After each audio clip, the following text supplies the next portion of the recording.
I once believed the perfect revenge was silence. I was wrong. True vengeance is watching those who underestimate you destroy their own pride right where they feel most powerful. My father thought he was hosting a gala to honor his empire of lies. He had no idea his prestigious guests were about to witness its total collapse. And the architect of his ruin? The daughter he claimed just played video games. Listen closely to this spectacular downfall. Hello, everyone. Before today's story begins, we'd like to share a quick message. YouTube recently removed our monetization, cutting off our income. If you enjoy this story, we humbly ask for just $1 to help pay our staff so they can make a living and keep creating for you. Thank you for saving us. Now let's begin the story. My name is Isla Wagner. I am 32 years old, and crossing the threshold of my father's multi-million-dollar estate in Austin, Texas, always felt less like a homecoming and more like entering a poorly directed theater production. Tonight was the anniversary gala for Arthur Wagner's real estate empire, a celebration of the man himself, hosted by the man himself. The grand foyer was suffocating. The air hung heavy with the cloying stench of expensive imported cigars and the sharp, smoky notes of 30-year-old bourbon. It was a sensory overload of wealth, carefully curated to intimidate anyone who walked through the heavy oak double doors. Everywhere I looked, I saw the same rehearsed smiles and heard the same hollow, sycophantic laughter echoing off the imported Italian marble floors. I stood entirely out of place near the perimeter of the room, a shadow amidst the glaring chandeliers. My attire, a simple, sharply tailored dark charcoal suit, was a stark, deliberate rejection of the glittering, sequined gowns and custom tuxedos that filled the expansive hall. Across the room, my older brother Julian held court. He was draped in a bespoke silk blend suit that likely cost more than a sensible car, flashing a blindingly white, predatory smile that was a perfect, practiced mirror of our father's. Julian thrived in this ecosystem of fake flattery and corporate backstabbing. He was the golden boy, the heir apparent who never questioned the moral flexibility required to maintain the family fortune. I merely endured this environment, observing the predators in their natural habitat. It did not take long for Arthur to notice the lone dark spot on his pristine canvas. My father, holding a heavy crystal glass of amber liquid, waved me over with the casual arrogance of a king summoning a particularly disappointing court jester. He was surrounded by a tight, exclusive circle of silver-haired investors, local politicians, and media executives, all eager to catch the crumbs of his monumental success. "And here she is," Arthur announced, his voice booming effortlessly over the soft jazz playing from the live band in the corner. His heavy hand clamped down on my shoulder. It was meant to look like a gesture of warm paternal affection to the onlookers, but his grip was a warning vice, digging sharply into my collarbone. "My daughter, Isla, the one child of mine who stubbornly refuses to grow up and join the real world." Polite, deeply uncomfortable chuckles rippled through the group of powerful men. I kept my expression perfectly blank, an impenetrable wall of cold calm against his predictable, passive-aggressive assault. I had spent years mastering the art of showing absolutely nothing. "A shame," a portly man with a flushed face and a gaudy diamond tie clip remarked, turning his assessing gaze toward me. "Real estate is an absolute gold mine right now, young lady. What exactly is it that keeps you away from the family legacy? What do you do for a living?" I opened my mouth to give a sanitized, standard, pre-approved response, but Arthur was already speaking over me. He laughed, a loud, booming sound that demanded absolute submission and attention from everyone within a 20-foot radius. "Oh, she works for the government. A boring little desk job," Arthur declared, swirling his bourbon so the ice clinked loudly against the crystal. He looked around at his captive audience, milking the moment for maximum comedic effect. "She just teaches people how to use simulators. You just teach simulators? It is basically like playing video games all day. I keep telling her she needs to leave the basement, grow up, and get a real profession. But you know how this generation is. All screens and no substance. The circle of men erupted into genuine, roaring laughter this time, eager to validate the billionaire host's punchline. They looked at me with pity masked as amusement, dismissing me as a trivial disappointment. I did not flush red. I did not raise my voice to defend myself. I did not so much as twitch a single facial muscle. Instead, my eyes drifted away from my father's mocking face and scanned the seating area just beyond the VIP circle. Sitting quietly a few feet away was a man who clearly did not belong in this room of soft hands and loud mouths either. His name was Marcus Vance. He was a former Navy SEAL, invited tonight solely as a trophy guest. Arthur loved parading military veterans at his high-profile events to polish his public image and project a faux sense of rugged American patriotism. Marcus wore a stiff dark suit that did not quite fit his broad, heavily muscled shoulders, looking entirely uncomfortable. Right above his stiff collar, the faint, jagged lines of old battle scars marred his neck, a quiet testament to violence these billionaires could only imagine.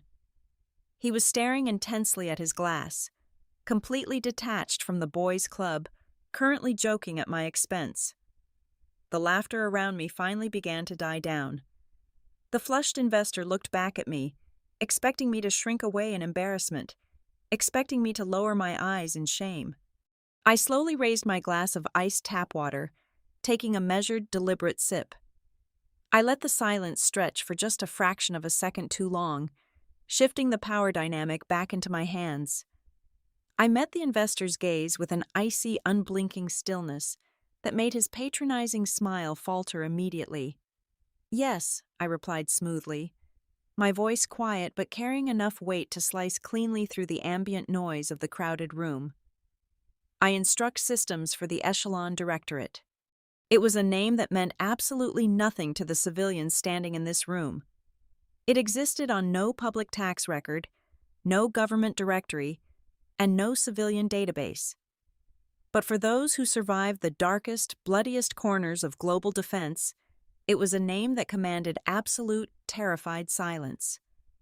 The name Echelon Directorate hung in the artificially cooled air of the ballroom and evaporated without a single trace. It meant absolutely nothing to the men standing in this privileged circle. There were no hushed gasps, no sudden murmurs of recognition, no shifting of feet. Their pampered minds were strictly calibrated to understand quarterly profit margins, zoning permits, offshore tax shelters, and golf handicaps. They were utterly incapable of grasping the existence of a world that operated in the blackest margins of global security. A world where the currency was not dollar bills, but human lives and state secrets. To them, my answer was just more corporate jargon, a boring defense contractor title meant to make a desk job sound thrilling. Arthur, sensing that his grand punchline was losing its comedic momentum, leaned in closer to me. He smelled heavily of aged alcohol, expensive cologne, and unchecked ego. "Echelon Directorate," he repeated aloud, rolling the syllables around his mouth like a poorly constructed joke he was trying to salvage. "Well, that sounds incredibly impressive, sweetie. Truly top-tier government branding. So, in this little digital sandbox of yours, what exactly is your call sign? The life-saving princess? The keyboard warrior? Do you get a plastic medal when you beat the high score?" He nudged the portly investor standing next to him, desperate to keep the sycophantic laughter rolling. A few men chuckled dutifully, raising their glasses in a mock toast to my supposed fantasy life. They were waiting for me to break, waiting for me to storm out of the party in a predictable fit of childish rage so they could return to discussing their mutual funds. I did not blink. I did not look away. The ambient noise of the luxury party, the clinking of fine silverware against porcelain, the soft wail of the live jazz saxophone, the low, steady hum of hundreds of meaningless conversations seemed to fade into a dull, distant roar. I kept my eyes locked entirely on my father's smug, flushed face. I let the heavy silence stretch for 1 full second, then 2 seconds, then 3 seconds, The absolute chilling lack of emotion in my steady gaze made his practiced smile twitch at the very edges. The confident posture of the men around him began to stiffen. They did not know why, but their primal instincts were warning them that the temperature in the room had just plummeted. When I finally spoke, my voice was completely devoid of inflection. I delivered a fatal strike wrapped in a quiet, measured whisper. Ghostwire. The physical reaction in the room was explosive. A violent, jagged crash of heavy crystal detonated against the imported Italian marble floor. The noise sliced cleanly through the lingering chuckles, snapping every head in the immediate vicinity toward the source of the sudden disruption. Several feet away, Marcus Vance stood utterly frozen. The expensive whiskey he had been nursing was now a spreading dark stain across the pristine white floor, mixing with glittering, jagged shards of broken glass. His rigid, highly disciplined military posture had completely collapsed. The color drained from his face with terrifying speed, leaving his heavily weathered skin the shade of dirty ash. His chest heaved abruptly.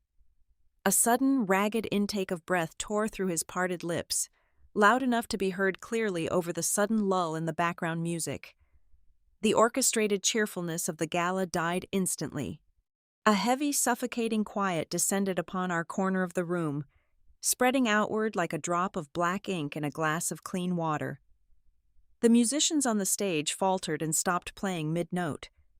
The waiters carrying silver trays froze in their tracks, afraid to breathe. Arthur looked down at the shattered glass, his thick brows pulling together in genuine confusion and mild irritation at this sudden disruption of his perfect evening.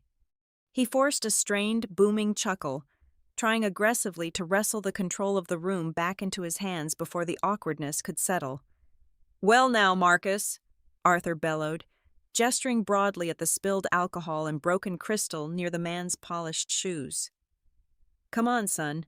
You are ruining the floor. Do not tell me you are actually spooked by some silly video game names. It is just kids playing on computers." Marcus did not look at my father. He did not even seem to register that Arthur had spoken a single word. His eyes, wide and completely unblinking, were fastened onto me with a terrifying, absolute intensity. He looked exactly like a man who had just watched a specter step out of a freshly dug grave and walk into the light. Slowly, agonizingly, he pushed himself up from his chair.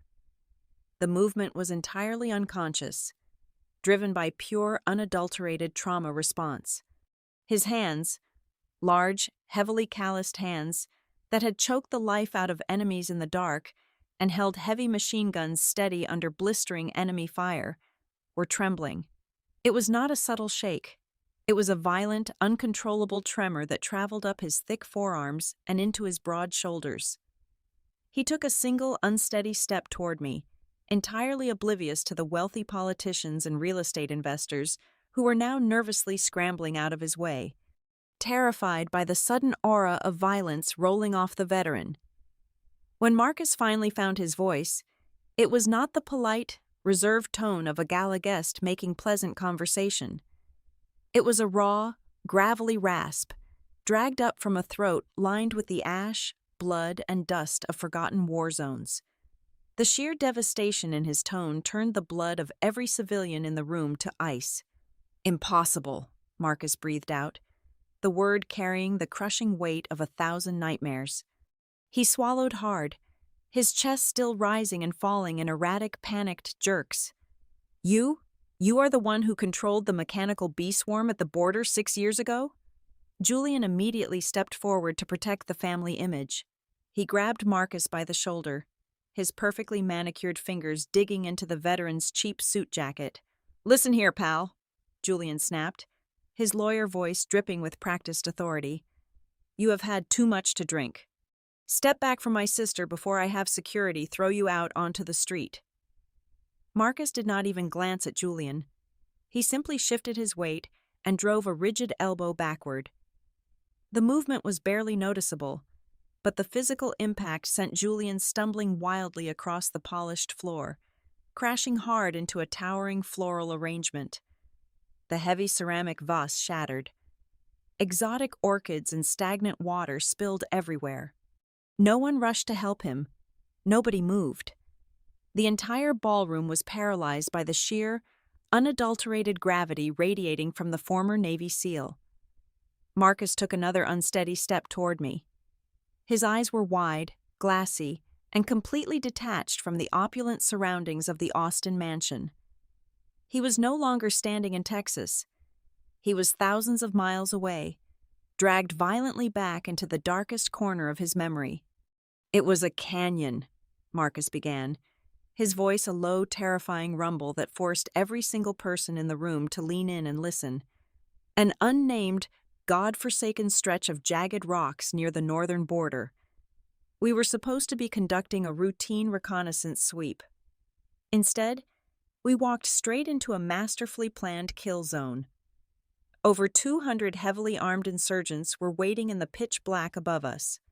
They blew our extraction chopper out of the sky in the first 5 minutes.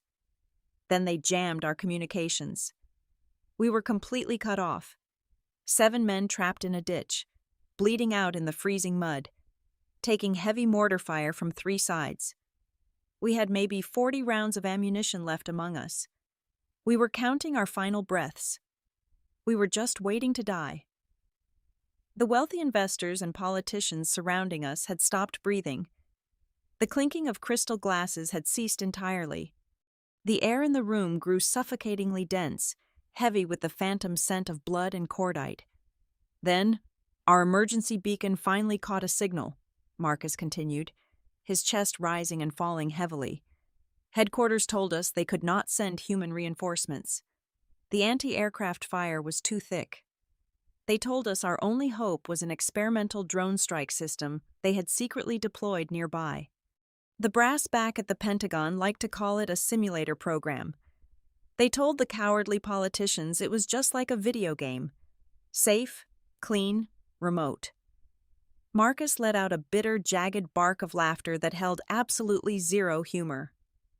The horrific sound made the portly investor next to my father flinch visibly.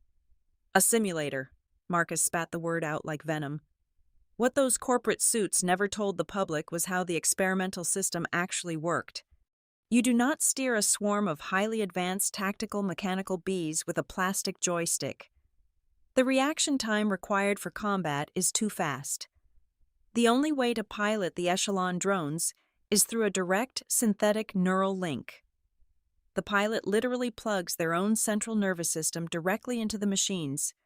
They become the swarm, and the feedback loop is completely unfiltered. If one of those drones gets its wing blown off by a high-caliber bullet, the pilot's brain registers the exact same trauma. It feels identical to getting your own arm ripped off. It is pure, concentrated, unadulterated agony. Arthur swallowed loudly. The color was rapidly draining from his arrogant, flushed face. He opened his mouth to interrupt, to make a joke, to do anything to stop the horrific narrative, but he could not find the oxygen to speak. "When the drone swarm arrived over our canyon," Marcus whispered, the raw emotion finally cracking his stoic, hardened facade, "the insurgents turned all their heavy machine guns up at the sky. They unleashed thousands of rounds of armor-piercing ammunition into the machines. The pilot up there, the one with the call sign Ghostwire, was taking the hits. Headquarters screamed over the radio. We could hear the commanding officers ordering Ghostwire to pull the plug, to disconnect immediately before the sheer volume of pain caused a lethal neural shock. They ordered the pilot to abandon us and save their own brain." A single tear slipped down the scarred cheek of the veteran. "But she refused the direct order," Marcus said, his voice breaking violently. "She muted her commanders. She kept the drone swarm hovering directly between our broken bodies and the enemy machine guns. She used her machines as a physical, bleeding shield so we could drag our wounded medics out of the crossfire. For 45 agonizing minutes, we watched the drones get shredded to pieces. And for 45 minutes, we listened to the open communication channel as Ghostwire screamed. I heard her endure dozens of virtual bullet impacts. I heard a human being willingly experience the sensation of being burned alive and torn apart, over and over again, just to buy us enough time to reach the extraction zone. The silence in the ballroom was absolute. It was the kind of profound, earth-shattering quiet that follows a massive explosion. I kept my expression completely neutral. I slowly raised my left hand. Reaching over with my right fingers, I calmly unbuttoned the cuff of my dark charcoal suit. I pushed the crisp fabric up exactly 3 inches. I turned my wrist, exposing the pale skin on the underside of my forearm to the glaring light of the crystal chandeliers above. There, running directly over my primary veins, was a deeply indented, jagged surgical scar. It was not a superficial blemish. It was the unmistakable mark of a highly invasive neuroport removal, a physical testament to the devastating toll of bridging the gap between human flesh and cold titanium. It was the permanent price of my supposed video games. Arthur stared at the scar. His jaw trembled. A thick bead of cold sweat rolled down his temple. His entire worldview, built upon a foundation of arrogance and dismissive cruelty, was visibly fracturing in front of his elite peers. He desperately tried to pull the shattered pieces of his ego back together. He forced a pathetic, trembling smile. "Come on," Arthur stammered, his voice thin and reedy, a stark contrast to his earlier booming confidence. He looked frantically at the silent crowd, begging for someone to agree with him. "This must be a mistake, a massive misunderstanding. She is just a desk clerk. She files papers for a federal bureaucracy. That is all she does." Marcus did not hesitate. He lunged forward, closing the distance between them in a fraction of a second. He slammed his heavy, calloused hand flat down onto the catering table right in front of my father. The impact was louder than a gunshot. The remaining silver platters jumped and clattered onto the floor. "A desk clerk?" Marcus roared, the raw fury in his voice shaking the very walls of the mansion. "My men are alive today. We are breathing, we are walking, and we are standing here in your pathetic house tonight entirely because your daughter endured continuous cerebral electroshock to keep the shield up. She pushed her own nervous system so far beyond the human limit that her heart completely stopped beating for 2 full minutes that night. She died to bring us home." A collective, sharp gasp tore through the crowd of hundreds of wealthy elites.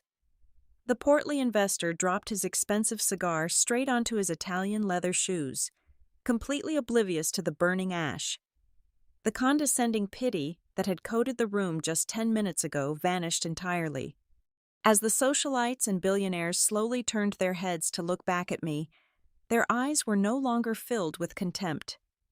They looked at my quiet demeanor, my plain suit, and my scarred wrist with a profound, terrifying, and absolute reverence.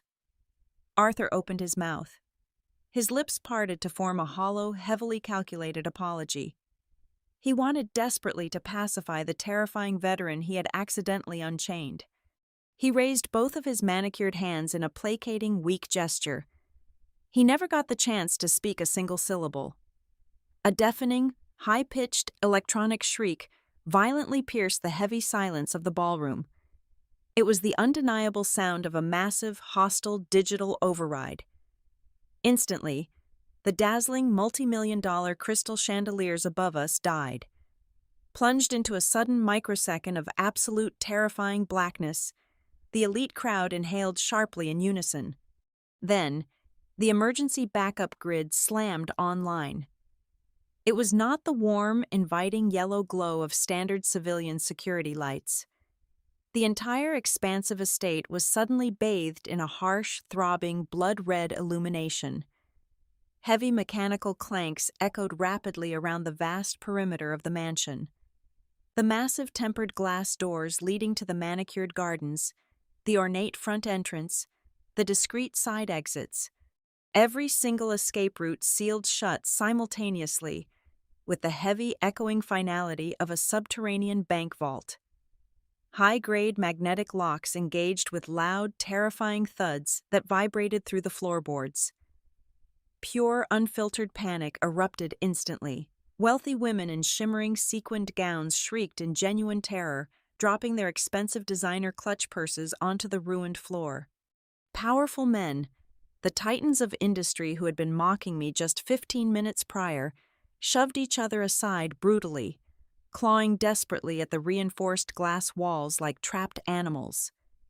Julian scrambled up from the shattered floral arrangement. His pristine silk suit was completely ruined, soaked entirely in stagnant flower water and dirt. He grabbed his $2,000 smartphone with violently shaking hands. He screamed blindly into the device, demanding to speak to his head of security.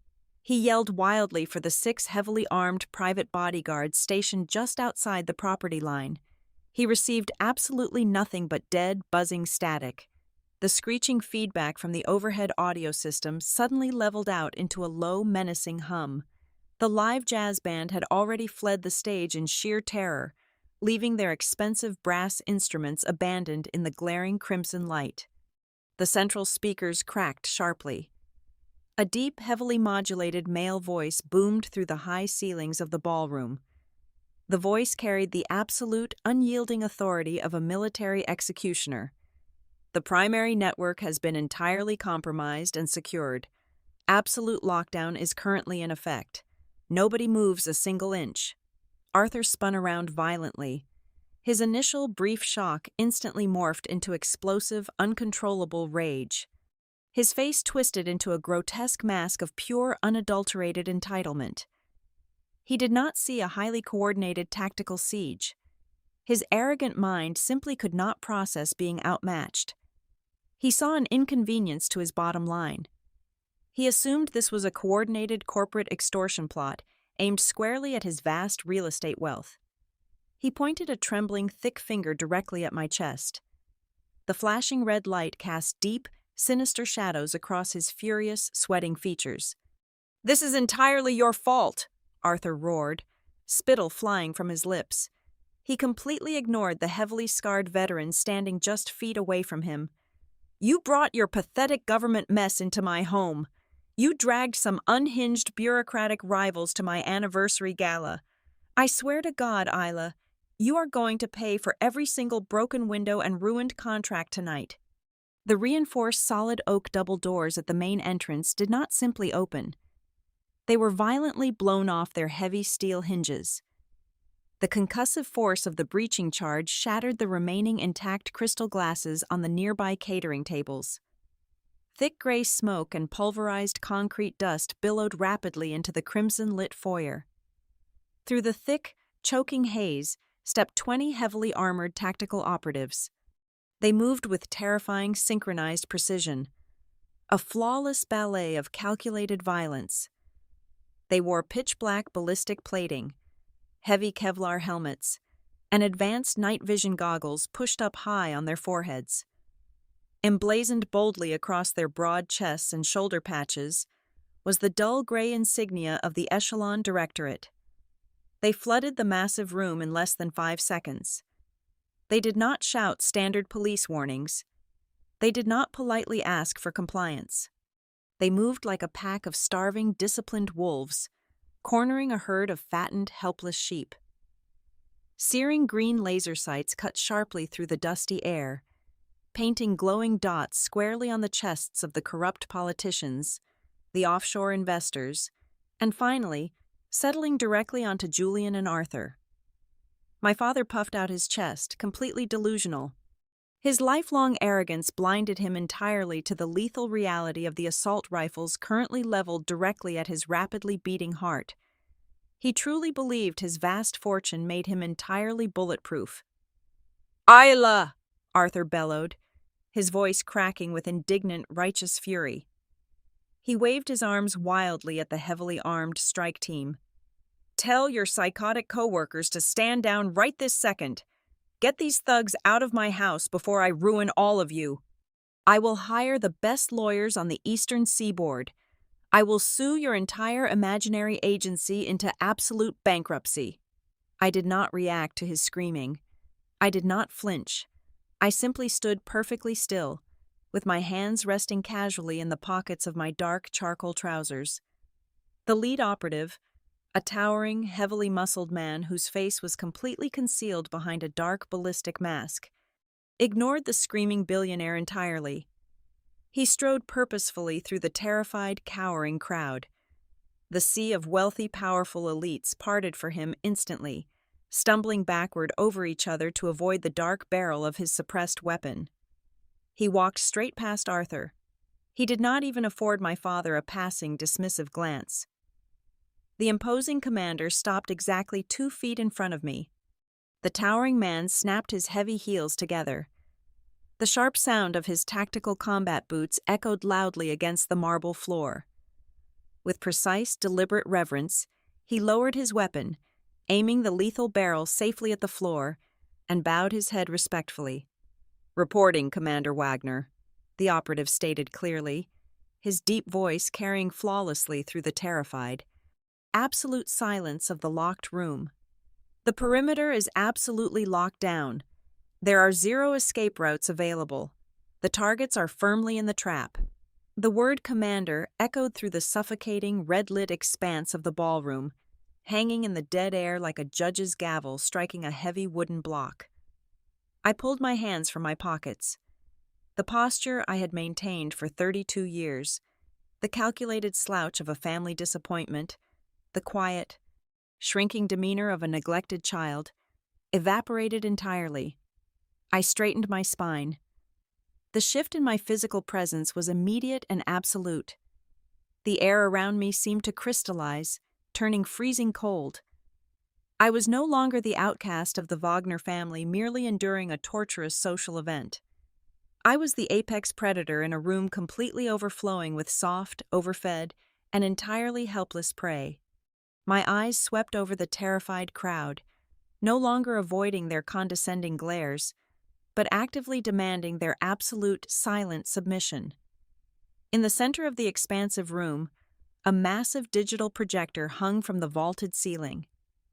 Previously, it had been displaying a looping, arrogant, high-definition montage of Arthur smiling, cutting ribbons, and shaking hands with corrupt local mayors and bought-off state governors.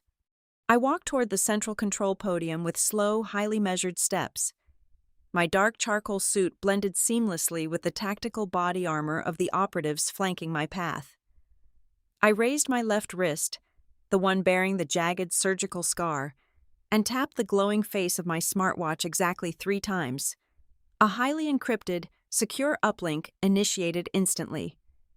The massive screen behind my father glitched heavily, emitting a sharp burst of digital static. The sickening slideshow of his massive ego vanished entirely. It was abruptly replaced by the stark, blinding white glare of classified federal dossiers, banking ledgers, and surveillance photographs. "I did not come here tonight to celebrate the anniversary of a real estate business," I stated, my voice amplified flawlessly by the room's superior acoustics. It was a cold, surgical tone that sliced right through the whimpering of the wealthy guests. "I came here to dismantle a domestic terrorist funding network." I pointed a single finger at the massive screen. High-resolution scans of offshore bank transfers, heavily encrypted email logs, and shell company registries flooded the display, scrolling rapidly for everyone to witness. For the last 4 years, the Wagner Estate Group has aggressively funneled over 800 FAs and $50 million through a highly complex web of dummy corporations located in the Cayman Islands and the Swiss Alps, I explained, forcing them to look at the undeniable proof of their treason.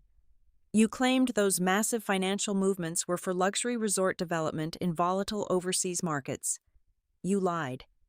The money did not go to resorts, Arthur. It went directly into the purchasing of heavy artillery, black market anti-aircraft munitions, and military-grade encrypted communication jammers." I paused, letting the sheer, crushing weight of the federal treason charges settle over the room. I slowly turned my head and looked directly at the veteran standing completely still nearby. The exact same jammers, and the exact same armor-piercing munitions utilized by the insurgent network that pinned down Navy SEAL Team 7 in that canyon 6 years ago, I said softly. Arthur physically recoiled, as if an invisible attacker had just struck him directly in the chest with a heavy steel sledgehammer. The very last remnants of color drained completely from his arrogant face, leaving his wrinkled skin a sickly translucent shade of gray. His thick legs, which had confidently carried him through decades of ruthless boardroom dominance, began to tremble uncontrollably beneath his expensive tailored trousers. He desperately gripped the edge of a ruined catering table, his knuckles turning pure white, just to keep his massive frame from collapsing onto the marble floor. His brain, slow and bloated from years of unchecked power and extreme wealth, was finally processing the catastrophic, inescapable reality. The daughter he openly mocked, the child he paraded around as a pathetic, lazy joke, was not a mere data entry clerk. She was the commanding officer of a lethal Black Ops federal task force that had just spent 48 months meticulously building an inescapable guillotine directly over his neck. Julian, desperate to salvage his rapidly crumbling inheritance, pushed his way forward from the back of the crowd. His ruined silk suit clung wetly to his shaking, cowardly frame. "This is an illegal search and seizure!" Julian screamed, his voice cracking violently with rising panic. He pointed a trembling finger at the heavily armed operatives. "You have absolutely no jurisdiction here. I am a senior partner at a top-tier corporate law firm. I know the law, Ela. Every single contract we signed was legally blind.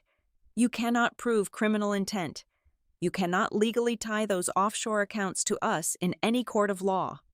I did not raise my voice to argue with him. I calmly reached inside the inner breast pocket of my suit. I retrieved a folded, heavy legal document bearing the official seal of the Department of Justice. I tossed the thick paper forward. It fluttered through the red-lit air and landed squarely on the floor near Julian's expensive leather shoes. "That is a sworn, entirely unredacted confession from your chief financial officer," I stated coldly, watching the absolute terror flood Julian's eyes. He flipped state's evidence exactly 72 hours ago to save his own life. He detailed exactly how you, Julian, personally authorized the immediate transfer of $22 million directly into an insurgent weapon procurement fund just last month. Your physical signature and your digital biometric authorization are on the routing order. I glanced to my right. Marcus Vance was no longer trembling. The haunting, paralyzing memories of his dead friends in the canyon had been entirely replaced by the stark, absolute reality of the present moment. He stood incredibly tall, his broad, muscular shoulders squared perfectly. A slow, dark, and deeply satisfied half-smile spread across his heavily weathered face. He looked at Arthur, then he looked at the pathetic, weeping form of Julian, and finally, he looked back at me. He understood the poetic justice completely.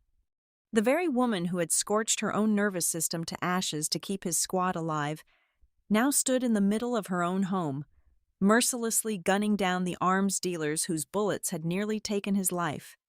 "Take them all," I commanded, my voice stripped of any lingering familial affection or doubt. The strike team breached as one. They didn't miss a beat. The sharp metallic clatter of raised rifles filled the room. Mechanical ratcheting of heavy-duty zip ties and cold steel handcuffs echoed rapidly through the massive room like a burst of machine gun fire. The armored operatives aggressively grabbed the corrupt politicians, the screaming offshore investors, and the crooked local officials, slamming them hard against the imported Italian marble pillars. Two incredibly large men in black tactical gear seized Julian by his shoulders, sweeping his legs out from under him and forcing him violently to his knees as they bound his wrists tightly behind his back. He sobbed openly, all of his practiced legal arrogance and golden boy superiority shattered into a million pathetic pieces. Arthur did not fight back. He did not scream for his lawyers anymore. He simply let go of the catering table and collapsed heavily into a gilded velvet chair. His breath came in shallow, ragged gasps that rattled in his chest. He stared blankly at the massive digital screen displaying his undeniable treason, and then he slowly turned his head to look directly at me. In less than 5 minutes, his towering empire, his untouchable social legacy, and his precious golden boy had been entirely obliterated by the daughter who just played simulators. The heavily armored tactical operatives moved with brutal, uncompromising efficiency. They violently dragged the sobbing corporate politicians, the terrified offshore investors, and my weeping older brother out through the shattered main entrance of the estate. The heavy syncopated thud of their tactical boots faded rapidly into the cool Texas night, instantly replaced by the low, rumbling idle of the heavy armored transport vehicles waiting in the circular driveway. The once deafening ballroom, which had been completely overflowing with fake laughter, arrogant boasting, and the clinking of expensive crystal just an hour ago, was now cavernous and entirely dead. The throbbing crimson emergency lights cast long, distorted shadows across the imported Italian marble, illuminating absolutely nothing but crushed exotic orchids, spilled 30-year-old bourbon, and the pathetic broken remnants of a billionaire's shattered ego. I turned toward the exit, my tactical team having successfully cleared the primary targets from the perimeter. But a pathetic, dragging sound behind me made me pause. It was Arthur. He was no longer the towering, untouchable titan of Austin real estate. His broad, imposing shoulders were slumped entirely, his custom-tailored suit hanging off his suddenly frail frame like a discarded, dirty rag. He had lost absolutely everything in the span of 5 minutes. His pristine public reputation, his illegal financial empire, and his precious golden boy heir. He dragged his heavy feet across the ruined floor, closing the distance between us with a desperate, trembling urgency. He reached out a shaking hand, his eyes wide and pleading, desperately trying to summon the ghost of a paternal bond he had never once bothered to actually cultivate. "Isla," Arthur choked out, his voice a frail, reedy whisper completely devoid of its usual booming authority. He gasped for air, leaning heavily against a marble pillar. I did not know. I swear to you on my life, I did not know where that offshore money was actually going. I am so sorry that I did not understand the brutal reality of your job. Please, you have to stop these agents. We are family, right? You cannot do this to your own flesh and blood. We can fix this together. I stopped completely, my hand resting gently on the damaged, splintered frame of the heavy oak door.